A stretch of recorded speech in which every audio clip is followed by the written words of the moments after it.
God is love, and God is in you like the ocean is in a wave. Love is the harmonizing, healing, prospering energy of spirit. Trust in love.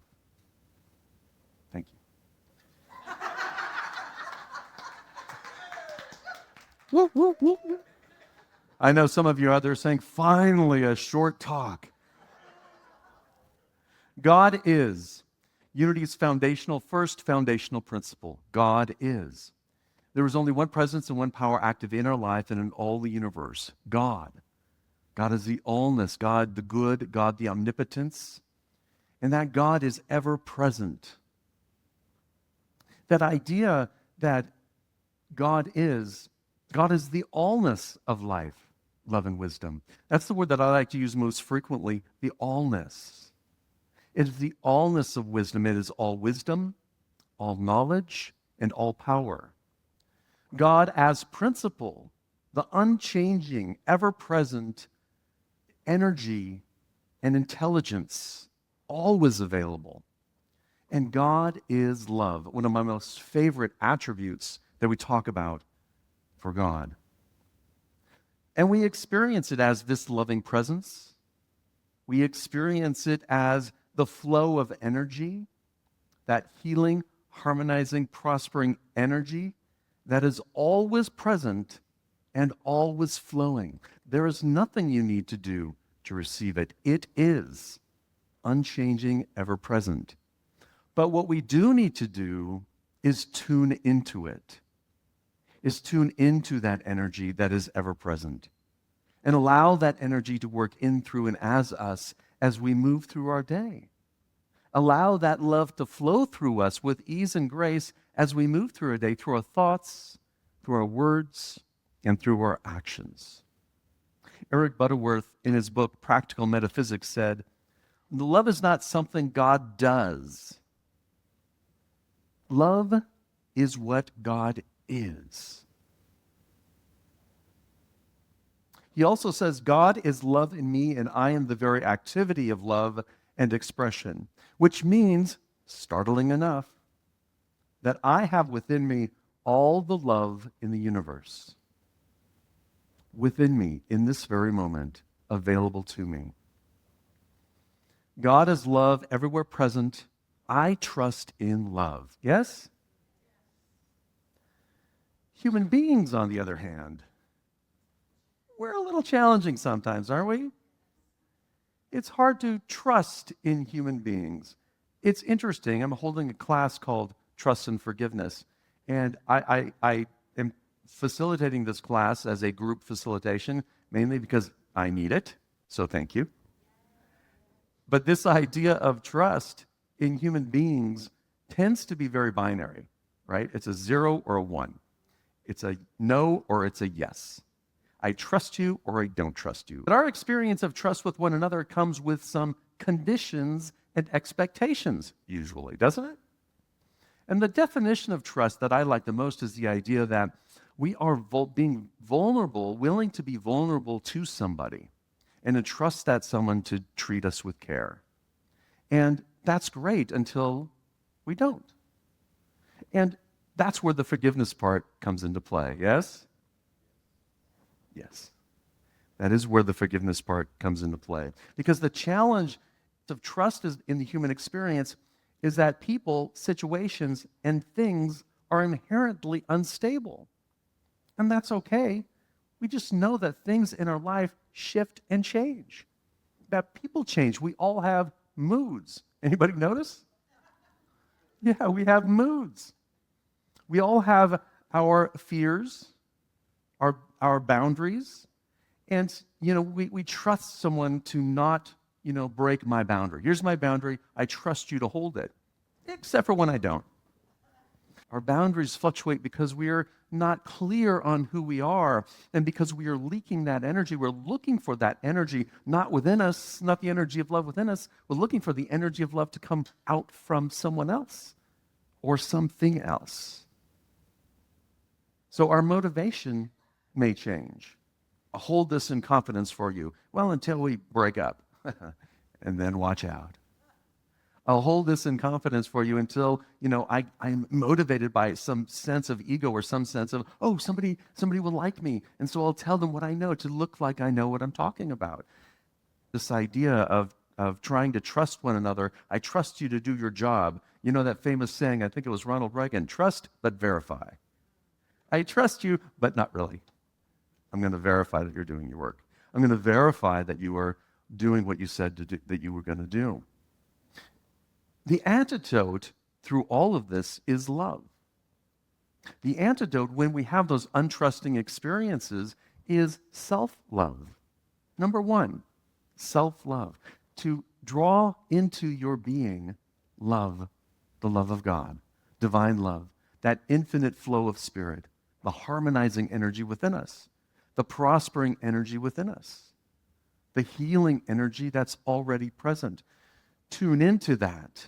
And then whatever the situation is, whatever the person is, whatever's happening around you, that love will guide you. You're now open to divine wisdom. You're now open to infinite intelligence, and you can move forward with your own sense of self-love, the true boundary of spirit within you. Sometimes we have a story that lights us up, that gets us excited, that wants us to think about all of the things that could go wrong. Right? We pre-catastrophize. Anybody do that? Today? I don't know. This morning? And those stories, those predefined catastrophes, that toxic fear within us is what creates our suffering. It creates our disconnection from that energy. And so all of these things are variables within us. We fluctuate in them. That's called being human. Everything changes. Everything fluctuates. Sometimes we love it. Sometimes it's wonderful. Sometimes not so much, right? But in between, there are shades of experiences. So love is not an on or off thing. Love is. And all we need to do is to tune into that idea and allow it to flow in, through, and as us. Divine love is not earned or withheld. It is always available, like the sun. Love is constant. It's not based on conditions. Now, how many of us in our loving relationships have conditions? That's part of being human. And a human relationship says that, yes, there are going to be times when we're going to hold our boundaries and trust one another, and then there are going to be times when we're moody. There are going to be times when we're just, our blood sugar's low and I'm hangry. Anybody ever been hangry before? Yeah, and you feel the energy and the reactions just start coming. That's human behavior. So when we notice that, of course, first you eat something, but after that, the step is to take a breath and remember that wasn't me. That isn't the truth of me. The truth of me is love. The truth of me is harmony. So I need to make amends. I need to correct things. There was a time when, actually before UPA Day, Tiffany and I were walking through the courtyard trying to imagine what it would be like, where all the tables were. And I wasn't realizing how hungry I was. And so I couldn't think properly. I couldn't think straight. She saw me get frustrated. She took a step back and said, oh, well, she started over, and she did the whole thing. And that way, there wasn't any confusion. She was very clear in what she was saying to me. So it was easy for me to understand, even in that state of being hungry. When we let go of those things or become more aware of our experience in life, then we have the ability to tune in the moment to that loving presence. And that loving presence lifts us up, gives us the strength to recognize, oh, this isn't about me, this is about food. In her, it was the ability to just be present to it and say, no big deal, let's just start over. There was no reaction. That's what love does. Love is constant, not based on casual conditions, available even when it's unrecognized, even when we're resisted. Even when we're resisted, that energy is still flowing through us. Where in your life can you trust love more than fear? Is there a place in your life where you need to bring that energy forward? Is there a situation in life that you need to allow that love to guide you? Perhaps it's a big move. Perhaps it's a big change in job. Perhaps it's a problem in a relationship. Perhaps it's a condition. Perhaps it's just waking up in the morning. My youngest daughter, Ray, is on an airplane right now to Portland to go for a 2-week ballet intensive. Now, Ray is an introvert in the pure sense of the word. She gets energy by going apart and recharging, and then she goes back out into the wild. She doesn't know anybody that's there, so this is a big thing for her. She'll be there for 2 weeks, and she's excited, she's scared, she's all of those things, and she's willing to do it. And she's drawing upon her own inner strength.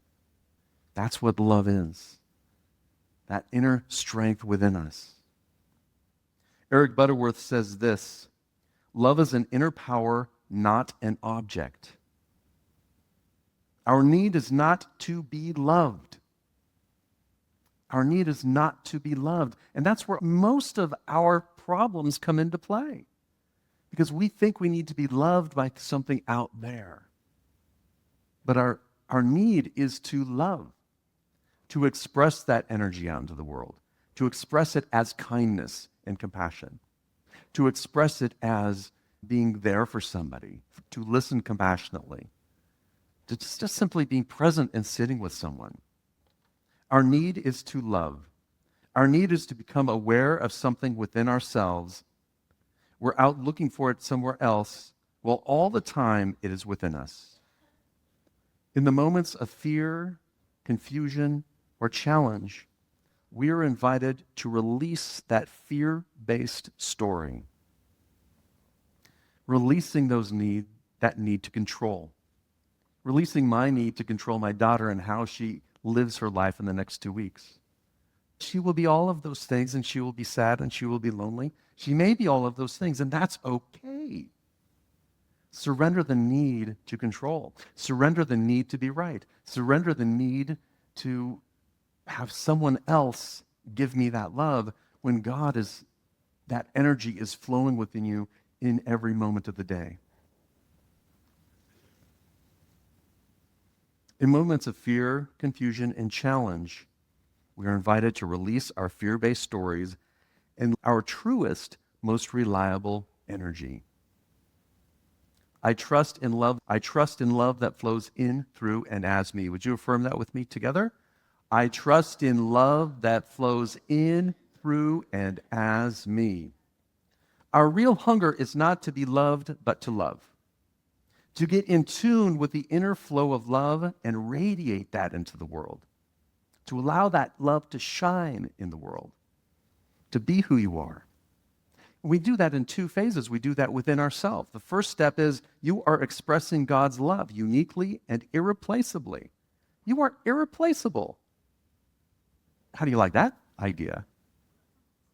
Not only do you have a unique talent, not only are you a unique expression of the divine, but you are irreplaceable.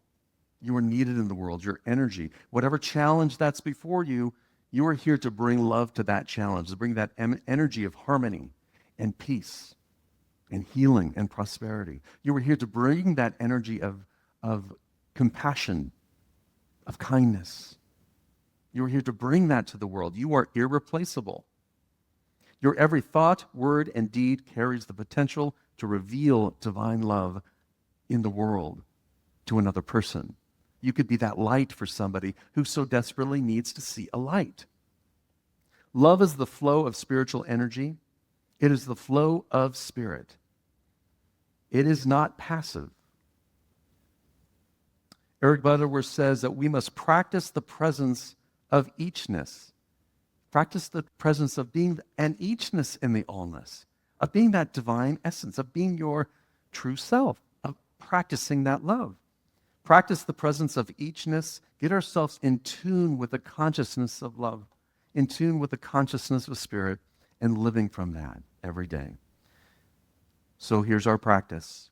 Notice your inner dialogue. Notice when you're starting to tell your stories. Notice when you're pre-catastrophizing. Notice when you are getting hangry. In your small interactions, choose kindness, patience, and affirmation as acts of the divine self-expression. Love shows up in patience, forgiveness, generosity, and presence. So where can you express more of that? How can you give yourself more of that? How can you just take a breath in this moment to be more loving to yourself, to feel that energy of love within you? Self-love is one of the most important components. Begin to treat yourself as you would treat someone you deeply care for. Everyone take a nice, deep, cleansing breath. We have to begin here so that we can be filled with that divine love and allow it to flow in self and in community. In community, just as individuals, we are an eachness in God's allness. Communities are a collective vessel for love's power. That's who we are. We are a collective vessel for that energy of love. When we express love together, we create a field that heals. You in? Group expression deepens love's impact. As we come together in prayer, in service, in support, we amplify love's presence in the world. We are that expression of divine love. We are family, yes? We are a spiritual family that comes together to support one another and express their divinity. We are Unity Palo Alto. We are love. We are love in action. I am the presence of love. I express love, and love expresses through me. And so it is. Let's take that into our time of meditation and affirmative prayer.